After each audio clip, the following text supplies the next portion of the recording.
Like all kids, Timothy is eagerly anticipating Christmas Day and all the gifts it brings. This year he's set his heart on adding an Intercity 125 train to his model railway layout and goes to sleep each and every chilly December night dreaming of unwrapping this. Meanwhile, Timothy's mother is having second thoughts about Christmas. In the background, the radio blasts out yet another festive pop song. He sees you when you're sleeping, he knows when you're awake, he knows if you've been bad or good, so be good for goodness sake.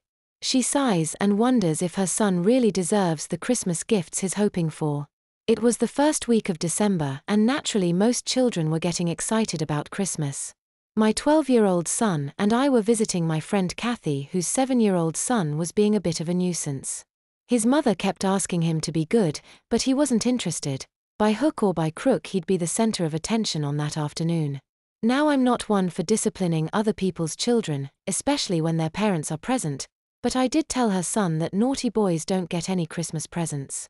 I glanced at his mother, expecting her to back up my claim, but when his mother said, "Oh yes they do," I was momentarily perplexed. Then she added, "But they only get dolls and dresses," and I quickly realized that Kathy's threat was much better than mine. "Did you hear that, Timothy?" I said to my own son. Timothy didn't reply, but he did look very sheepish when I told my friend that he'd recently got in trouble at school for not only setting off a fire extinguisher, but also setting off the fire alarm. "Oh dear Timmy." Kathy frowned. "That's so stupid and reckless," she told him. "Why on earth would you do such a thing?" she asked. Timothy mumbled his excuse, which is that some of the boys in his class had told him to do it. "And if they told you to jump under a bus, would you do it?" "No," he sheepishly mumbled. Nothing else was said about the matter on that visit, and Kathy's son continued being a bit of a brat. But I couldn't help but think about what Kathy said about naughty boys only getting dolls and dresses for Christmas. That would certainly bring them down a peg or two.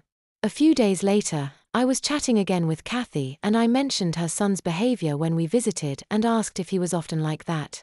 "Not really, he's a typical boy. When there's someone to show off to, then he'll show off and bugger the consequences," she said. "He calmed right down the moment you left. Probably because he doesn't want dolls or dresses for Christmas." I grinned. "I've been chuckling about that ever since you said it. My gran used to say that." She smiled. "Not that it ever worked. Boys will be boys," she said. I agreed and she asked me about Timothy. "He's not set off any more fire alarms, I hope?" "Not that I'm aware of.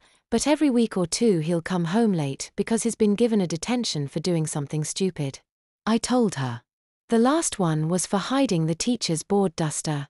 "What's the point of that?" "I don't know." I sighed. As usual, he said the other boys had put him up to it. Kathy tutted and tossed her head. "Typical boy. When there's someone to show off to, then they'll show off and bugger the consequences. I think he's just more easily led than a show-off, but I know what you mean," I replied. I opened my pack of cigarettes and offered one to Kathy. After lighting up, I inhaled deeply and exhaled slowly. "I have been seriously thinking about what you said though." "What about?"